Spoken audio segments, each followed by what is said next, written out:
Hello everyone, myself Kamaljeet Singh. मैं आप सभी का स्वागत करता हूं हमारे यूट्यूब चैनल पर। और आज हम ऋग्वैदिक जो लिटरेचर है उसके बारे में जानेंगे। उससे पहले आपसे रिक्वेस्ट है कि प्लीज़ अगर आप हमारे चैनल पर न्यू हैं तो प्लीज़ इसको सब्सक्राइब करें और बेल आइकन को दबा दें ताकि आपको हमारी वीडियो का नोटिफिकेशन मिल सके। फ्रेंड्स, शुरू करते हैं हम हमारी आज की वीडियो। जैसे कि आपको पता ही होगा कि जो हमारे 4 वेदास हैं, हमारे ऋग्वैदिक एज में 4 जो वेद थे उनकी रचना की गई थी। वो कौन कौन से थे? ऋग्वेदा, सामवेदा, यजुर्वेदा और अथर्ववेदा। ये 4 वेद की रचना की गई थी। उससे अतिरिक्त और बहुत सारा लिटरेचर इस समय हम बोलेंगे कि रचित हुआ था। तो आज उन्हीं सभी फैक्ट्स की बात करेंगे जहाँ से एग्ज़ाम में क्वेश्चन पुट होता है। इनको हम वन पॉइंट बाय पॉइंट जानेंगे। फर्स्ट ऑफ ऑल, जैसे कि हम अगर फर्स्ट पॉइंट की बात करें, Rigveda, Samaveda and Yajurveda collectively called Veda त्रय।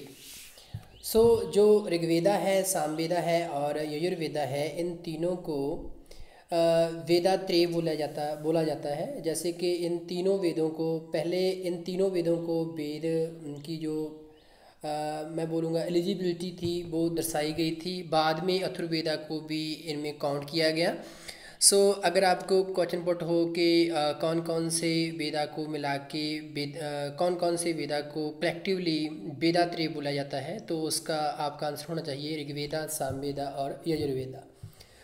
आगे हम बात करेंगे जैसे कि नेक्स्ट पॉइंट में Shruti Shruti to hear and Smriti to word by mouth. देखिए, जो जी वैदिक एज थी, इस एज में बहुत सारे जो रिचुअल्स थे वो जो हमारे इस समय के वेद थे उन्हीं पर आधारित थे। और श्रुति का मीनिंग होता है वेदों को सुनना, उनको उनको सुनना, बैठ के उनको सुनना। और स्मृति का मतलब होता है कि उनको जो उसके श्लोक हैं वेदों के, उनको सिमरन करना, उनको मुंह से बोलना। ठीक है, तो आप इसको भी याद रखिएगा। श्रुति मीन्स सुनना और स्मृति मीन्स उनको बाय माउथ उनको बोलना। अब हम बात करेंगे जो सबसे इम्पॉर्टेंट वेद है ऋग्वेदा, जो हमारा हम बोलेंगे कि जो हमारी ऋग्वैदिक एज है इसका मेन बेस है, इसका आधार है माना जाता है। देखिएगा, ऋग्वेदा कलेक्शन ऑफ लिरिक्स। तो ये एक ऑब्वियसली एक कलेक्शन है, काफ़ी सारे लिरिक्स की कलेक्शन है, काफ़ी सारे श्लोक को हम कलेक्टिवली ऋग्वेदा बोलते हैं। काफ़ी सारे श्लोकों का इसमें वर्णन किया हुआ है। This is the oldest text of the world. तो ये दुनिया का सबसे ओल्डेस्ट टेक्स्ट माना जाता है। दुनिया की सबसे हम बोलेंगे कि ऐसा टेक्स्ट जो दुनिया में सबसे पहले लिखा गया, ऐसा टेक्स्ट माना जाता है ऋग्वेदा। आगे नेक्स्ट हम बात करेंगे। नेक्स्ट क्या है? Contains 1021 hymns divided into 10 mandals, first and 10th mandal added later. इसके 1028 हाइमन्स हैं। इसमें हाइमन्स जैसे कि श्लोक, हाइमन्स हम एक ही बात जिनको कह सकते हैं, हाइमन्स और श्लोक्स। तो 1028 हाइमन्स हैं इसमें, और इन हाइमन्स को 10 मंडल्स में डिवाइड किया हुआ है फ्रेंड्स, 10 मंडल्स में। और इसका एक और बात याद रखिएगा, जो फर्स्ट एंड 10th मंडल है उसको बाद में ऐड किया हुआ है इसमें। ठीक है, तो आगे हम बात करेंगे जो काफ़ी इम्पॉर्टेंट है, जैसे कि नेक्स्ट में 2nd to 7th Mandal called गोत्रा। Saraswati is deity river of Rigveda. जो 2nd से लेके 7th मंडल हैं, इन सभी मंडल को गोत्रा बोला जाता है। और सरस्वती इसकी जो एक डाइटी रिवर है जो ऋग्वेदा की, यानी कि इसको काफ़ी इम्पोर्टेंट प्लेस ऋग्वेदा में दिया गया है सरस्वती रिवर को। आगे हम बात करेंगे first testament of mankind compose around 1700 BC। इसका अगर हम कंपोज की बात करें, इसको इसको कब रचा गया, इसको कब लिखा गया, तो उसका हम एक अंदाज़ा है, एक अनुमान है 1700 BC के आसपास इसको रचा गया। एक और बात बता दें फ्रेंड्स कि जो हमारी ऋग्वैदिक एज है, इससे रिलेटेड जितनी भी नॉलेज है वो हमें इन जो हमारा ऋग्वैदिक लिटरेचर है इसी से मिलती है। सो इसी को जो संस्कृत जो लैंग्वेज है उसमें लिखा गया है और इसी से हमें पूरी नॉलेज मिलती है रिलेटेड टू ऋग्वैदिक एज। सो आगे हम बात करेंगे नेक्स्ट सामवेदा। सामवेदा देखिएगा, सामदेवा नहीं है, आप सॉरी ये थोड़ा स्पेलिंग में मिस्टेक है। सामवेदा तो ये वाला जो वेद है ये म्यूजिक से रिलेटेड है, इसका संबंध संगीत से है। सो इसके बारे में कुछ और बातें जानेंगे हम। इसमें except 75 all hymns taken from Rigveda also contains the Dhrupad raga. So इसका मेन जो यहाँ से क्वेश्चन पुट होता है वो है कि इसमें ध्रुपद रागा का वर्णन है। ध्रुपद रागा जो संगीत में गाया जाता है उसका वर्णन है सामवेदा में, सॉरी। इसमें 75 हाइमन्स को छोड़ के बाकी सारे हाइमन्स ऋग्वेद से ही लिए हुए हैं, आप इसको याद रखिएगा। सो आगे हम बात करेंगे यजुर्वेदा।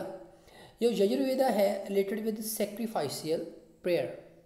सो ये क्या है, ये ऐसी प्रेयर इसमें वर्णित हैं जो सेक्रीफाइशियल प्रेयर, जैसे कि जो किसी व्यक्ति का सेक्रीफाइस से रिलेटेड हों, किसी भी सेक्रीफाइस से रिलेटेड हों। सो ऐसे को उसको हम हिंदी में क्या बोलेंगे, तो आगे हम इसको बारे में जानेंगे। देखिए, this is a ritual Veda, it has 2 parts, white and black. So ये यजुर्वेदा है, इसमें टोटल जो प्रेयर्स हैं वो सेक्रीफाइस से रिलेटेड हैं और ये एक रिचुअल वेदा है। तो रिचुअल वेदा मीन्स इसमें बहुत सारे ऐसी जो हमारे उस समय के समाज में कुछ ऐसे जो रीति रिवाज थे वो सभी इसमें वर्णित हैं, जो एक मनुष्य को उस समय करने पड़ते थे, जिनका पालन उस मनुष्य को करना पड़ता था। तो इस जो ये यजुर्वेदा है इसके 2 पार्ट्स हैं, एक वाइट पार्ट है और एक ब्लैक पार्ट है। सो यजुर्वेदा को हम ऐसा बोल सकते हैं, इट हैज़ टू टाइप्स, ठीक है, 2 parts. One is white Yajurveda and second is black Yajurveda. So आगे बढ़ेंगे अथर्ववेदा। अथर्ववेदा देखिए, ये 4th वेद आ गया है। It contains a magical formula. तो इसमें लगभग बहुत सारे मैजिकल फार्मूले इसमें वर्णित किए हुए हैं, जैसे कि बहुत सारी जैसे कि विल्स वगैरह को, जैसे घोस्ट वगैरह को, ठीक है, उस टाइप के जो दुनिया थी उससे रिलेटेड बहुत सारे फार्मूलाज इसमें वर्णित हैं। और ये जो अथर्ववेदा है इसमें बहुत सारी जो उस समय की बीमारियां थी उनको ठीक करने के फार्मूले वगैरह भी इसमें दिए हुए हैं। For long time it does not contain the वैदिक कैटेगरी। देखिए फ्रेंड्स, मैंने आपको ऑलरेडी पहले बता दिया था कि ये जो अथर्ववेदा है इसको काफ़ी लंबा समय एक वेद की उपाधि नहीं मिली थी। जस्ट जो ऋग्वेदा, सामवेदा, यजुर्वेदा, जिनकी हमने ऊपर बात की है, इन तीनों को ही वेद की उपाधि मिली थी। इसको बाद में वैदिक कैटेगरी में लिया गया है। सो आगे अगर हम वैदिक लिटरेचर की बात करें तो वेदा के बाद नेक्स्ट कौन सा लिटरेचर आता है, तो वो आता है ब्रह्मणा। Explanation of हाइमन्स of Vedas. देखिए जी, तो जो ब्रह्मणास हैं इनकी भी उस समय इनको भी रचा गया। तो ब्रह्मणास क्या है, ब्रह्मणास एक ऐसा ही ऋग्वैदिक लिटरेचर है जिसमें जो ऋग्वेदा, सामवेदा, यजुर्वेदा, इन सभी वेदा में जो हाइमन्स थे उनको ईजिली अंडरस्टैंडेबल लैंग्वेज में कन्वर्ट किया हुआ है ताकि वो एक कॉमन मैन को अच्छे से समझ आ जाए। तो ऐसी रचना को ब्रह्मणास बोला जाता है जिनमें वेदों की ही एक्सप्लेनेशन मीन्स कि उन्हीं को अच्छे से एक्सप्लेन किया हुआ था। आगे हम बात करेंगे रिटन इन रिचुअल नेचर। इनको रिचुअल नेचर्स में ही रिटन लिखा गया है, जैसे कि उस समय के जो ऐसे रीति रिवाज थे, वो कौन कौन से रीति रिवाज एक मनुष्य को परफॉर्म करने हैं, उसको जन्म समय कौन से परफॉर्म करने हैं, उसको डेथ के समय कौन से परफॉर्म करने हैं, उसको मैरिज के समय कौन से परफॉर्म करने हैं। तो ऐसे सभी जो रीति रिवाज थे इसमें एक्सप्लेन किए हुए हैं। आगे है अरियंकास। अरियंकास ड्वेलिंग इन द फॉरेस्ट्स। तो अरियंका का मीनिंग ही फ्रेंड्स होता है फॉरेस्ट। अरियंकास एक ऐसा ही जो ऋग्वैदिक लिटरेचर है। जो ऋग्वैदिक लिटरेचर जो अरियंकास हैं, ये एक ऐसा लिटरेचर है जो काफ़ी सारे जो उस समय के स्टूडेंट रहे होंगे, उन्होंने अपने जो जंगलों में, ठीक है, जंगलों में बैठ के अपने गुरु के पास बैठ के इसकी रचना की होगी, ऐसा माना जाता है। This is a explanation of Vedic scriptures in their pupils. Aranya means forest. बिल्कुल मैंने जैसे आपको बताया है कि जो उस समय के टीचर हुआ करते थे, उनके जो स्टूडेंट हुआ करते थे, उन स्टूडेंटों ने इनकी रचना की और अपने टीचर के पास बैठ के इनकी रचना की। आर्यंका का मीनिंग ही होता है फॉरेस्ट। आपको पता ही होगा कि जो ऋग्वैदिक एज में जो हमारी जो हमारा स्कूलिंग सिस्टम था, वो ऐसा ही हुआ करता था कि एक गुरु के घर में ही उसके शिष्य जाते थे और वहीं पर बैठ के वो पढ़ा करते थे, उसके काम में भी हाथ बटाते थे और ऐसे ही उनकी शिक्षा होती थी। जी आपने जो हमारे बहुत सारे ऐसे सीरियल्स वगैरह जैसे कि रामायण महाभारत, उसमें भी हमने देखा है, तो वो आप इजीली उसको अंडरस्टैंड कर सकते हैं। फ्रेंड्स, आई होप कि आपको ये कंसेप्ट अच्छे से समझ आ रहा होगा। अब आगे बढ़ेंगे। आगे नेक्स्ट है उपनिषदास। उपनिषदास एक फिलोसफिकल टेक्स्ट है, इसमें बहुत सारी फिलोसफीज दी हुई हैं, आल्सो कॉल्ड वेदांता।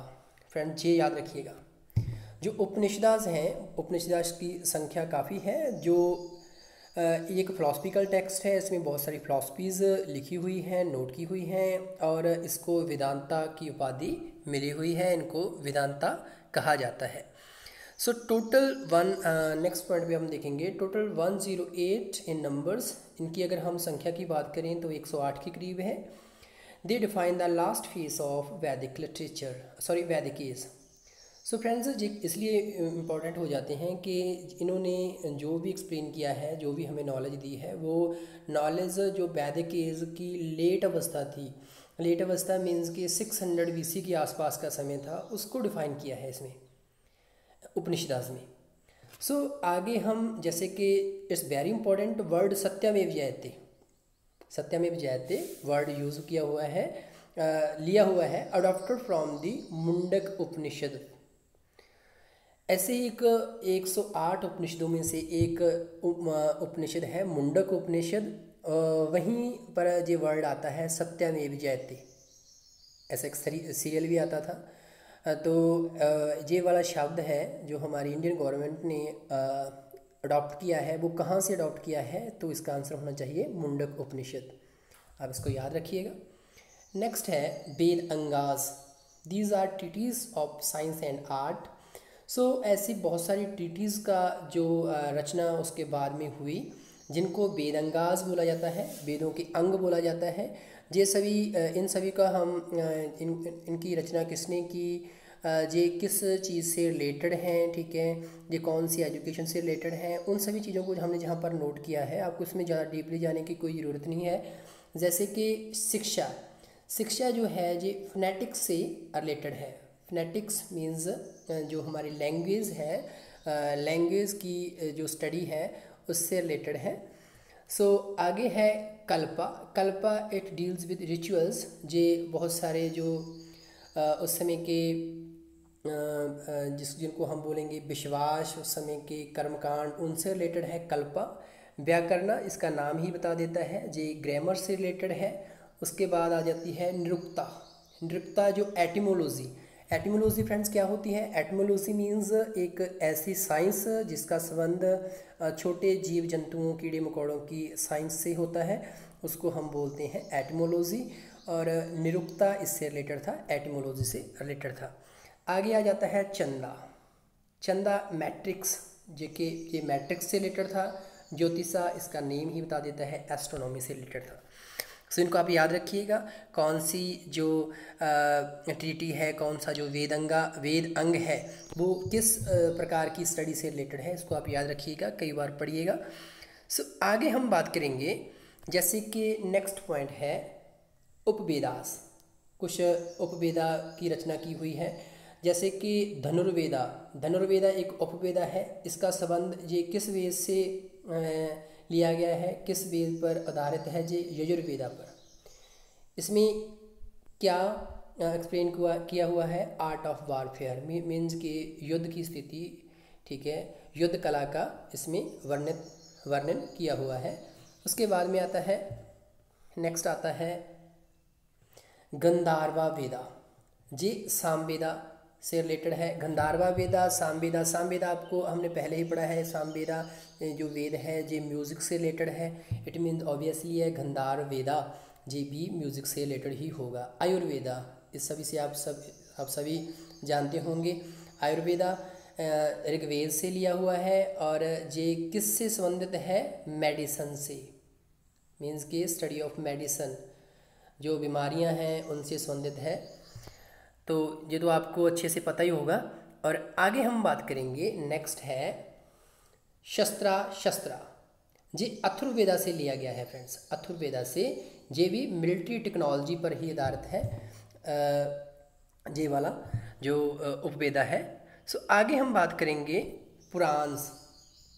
पुराण्स जो क्या है? Mythology, cosmogony of various legends, collection of folk beliefs and law codes. Purans means old, total Purans 18. सो प्राण जो हैं, प्राण शब्द का मीनिंग तो अगर हम बात करें तो उसका मीनिंग होता है ओल्ड, पुराना, है ना। तो इसकी जो टोटल संख्या है वो 18 है। इसमें बहुत सारे उस समय के जो लीजेंड्स हुआ करते थे, ठीक है, जो उस समय